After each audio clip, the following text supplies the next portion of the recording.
Le football est un sport extrêmement compétitif qui attire l'attention de milliers de fans à travers le monde. Les joueurs sont considérés comme des icônes, des modèles à suivre pour de nombreux jeunes. Cependant, certains d'entre eux ont été impliqués dans des controverses liées à la consommation de marijuana, communément appelée weed. Ainsi, dans cette vidéo, nous allons explorer les footballeurs qui ont été associés à la weed, comprendre les raisons potentielles qui les ont poussés à consommer et analyser les répercussions de leur choix sur leur carrière et leur image publique. Mais avant de commencer, si vous êtes nouveau, abonnez-vous à notre chaîne pour être informé des prochaines parutions. Et commençons. Numéro 1, Roberto Mancini a reconnu avoir fumé du cannabis. L'ancien dirigeant de Manchester City a révélé avoir expérimenté la drogue lors d'une interview télévisée en 2003, alors qu'il était en poste à la Lazio. L'homme de 45 ans à l'époque est apparu dans l'émission de divertissement populaire Le L'aîné, aux côtés de Carlo Ancelotti, son mentor et ancien manager de l'AC Milan qui a été le patron de Chelsea entre 2009 et 2011. C'est lors de cette interview que Mancini a fait cette confidence. Les deux hommes, chacun dans un endroit différent, ont répondu à des questions rapides et légères sur un écran partagé. Ancelotti a affirmé n'avoir jamais fumé de marijuana, mais ils ont tous deux convenu que Mancini était un consommateur régulier de cette substance lors de cette double interview. On aurait pu s'attendre à ce que les médias s'excitent à nouveau, mais apparemment cela n'intéresse personne. Peut-être parce qu'il n'était plus joueur à ce moment-là, ou simplement qu'il l'a admis de manière sincère et que cela n'a donc pas été considéré comme une histoire sensationnelle à raconter. Avant de passer au joueur suivant, il est important de comprendre pourquoi la consommation de marijuana est interdite dans le football. Cette substance est interdite dans les sports en se basant sur 3 critères simples: l'amélioration des performances, les risques pour la santé et la violation de l'esprit sportif. Numéro 2, Gino Coutinho, cultivateur de cannabis. On dit souvent que le poste de gardien est un métier à part. Cependant, Gino Coutinho, le 3e gardien de la Haï, équipe de première division hollandaise, a peut-être pris cette expression un peu trop au sérieux. Le gardien de but néerlandais qui a joué pour certaines des grandes équipes aux Pays-Bas a eu du mal à s'imposer dans l'équipe première d'un club jusqu'à ce qu'il rejoigne Ado Den Haag en 2010. Cependant, il s'est avéré qu'en coulisses, Gino avait une passion dévorante pour les plantes célestes, allant jusqu'à construire une véritable plantation. En effet, ce jeune gardien de 27 ans à l'époque a été arrêté par la police. Les autorités ont découvert pas moins de 4500 plants de cannabis chez ce joueur, soupçonné de cultiver du cannabis non seulement pour sa consommation personnelle, mais Coutinho a aussi été démasqué dans ses activités illicites et condamné à 12 mois de prison. Numéro 3, Chris Armstrong pris en flagrant délit avec de la weed. Chris Armstrong, ancienne vedette de Tottenham Hotspur, a été reconnu coupable de possession de cocaïne, de cannabis et d'ecstasy, à la suite d'une descente de police. L'ancien attaquant a été pris en flagrant délit avec 3 types de drogues de classe A et de classe B lors de cette intervention. Âgé de 45 ans au moment des faits, Armstrong, qui s'est fait connaître au Crystal Palace, a été arrêté pour possession de drogue à Kennington, dans l'ouest de Londres. Il a plaidé coupable des accusations de possession et a été condamné à une amende de 375 livres par le tribunal de première instance de Hammersmith, selon les informations du Sun. En mars 1995, Armstrong est devenu le tout premier joueur de la Première Ligue à échouer à un test de dépistage de drogue, ayant été contrôlé positif au cannabis. Numéro 4, la chute rapide d'Ibrahim Tanko après être resté positif au marijuana. Le club de la Ruhr a annoncé que Ibrahim Tanko, l'attaquant ghanéen du Borussia Dortmund, en première division allemande, a été contrôlé positif à la marijuana lors d'un match de la Coupe d'Allemagne qui a eu lieu le 29 novembre 2000.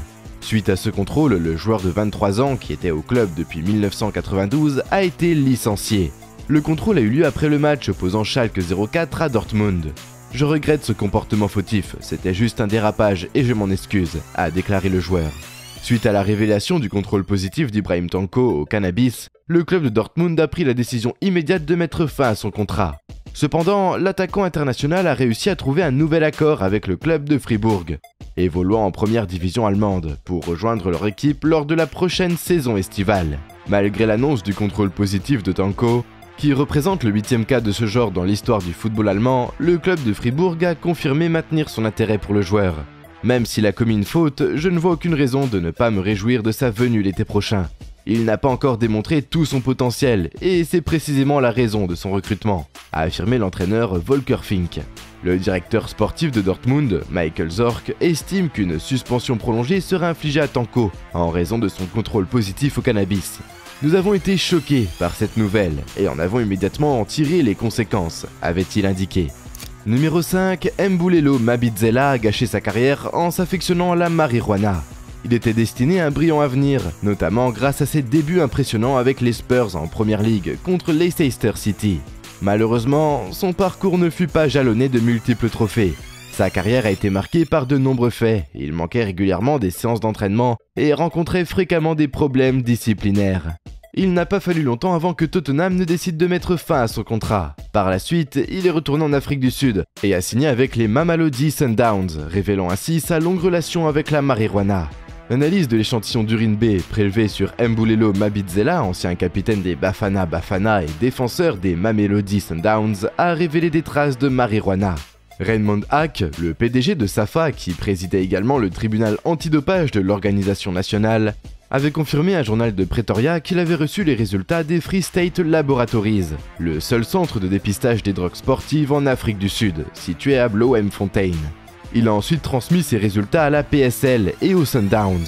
Quelques instants après avoir reçu le verdict, Hack a déclaré « Le résultat s'est avéré positif, ce qui signifie qu'il devra maintenant comparaître devant une audience disciplinaire. Il a été suspendu pendant 6 mois et a été condamné à une amende de 1,5 million d'euros en raison de son comportement. Il a également été exclu de l'équipe nationale sud-africaine après avoir régulièrement manqué des entraînements et même des matchs. En 2009, il a été licencié par son club.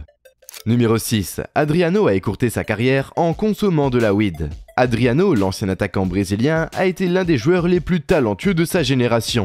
Il a joué pour des clubs prestigieux tels que l'Inter Milan, la Roma et Flamengo. Malheureusement, tout au long de sa carrière, Adriano a été impliqué dans des scandales liés à la consommation de drogue, y compris la marijuana. La consommation de marijuana a été un sujet récurrent dans la vie d'Adriano. Des rumeurs et des rapports médiatiques ont suggéré qu'il avait eu des problèmes de dépendance à la drogue, notamment à la marijuana. Ces allégations ont souvent été associées à des périodes difficiles de sa vie, marquées par des problèmes personnels, des blessures et des défis émotionnels. La consommation de marijuana a eu un impact négatif sur la carrière d'Adriano. Ses performances sur le terrain ont été affectées, sa forme physique et son niveau de jeu ont diminué, ce qui a entraîné une baisse de sa productivité et de son influence dans les équipes où il a évolué. En plus des conséquences sur le terrain, la consommation de marijuana a également eu un impact sur l'image publique d'Adriano. Les médecins ont souvent mis en avant ses problèmes liés à la drogue, ce qui a terni sa réputation de footballeur talentueux et a créé une perception négative autour de sa personne. La consommation de marijuana par les joueurs de football soulève une série de questions complexes et controversées. Les effets potentiels sur la performance, les règles et réglementations en vigueur, ainsi que les conséquences sociales et professionnelles, font de ce sujet un débat passionnant. J'espère que vous avez apprécié cette vidéo. Y a-t-il d'autres joueurs qui ont été impliqués dans la consommation de marijuana ? Nous attendons vos réactions dans les commentaires, et n'oubliez pas de vous abonner et d'activer la cloche de notification pour ne rater aucune de nos prochaines parutions. Au revoir.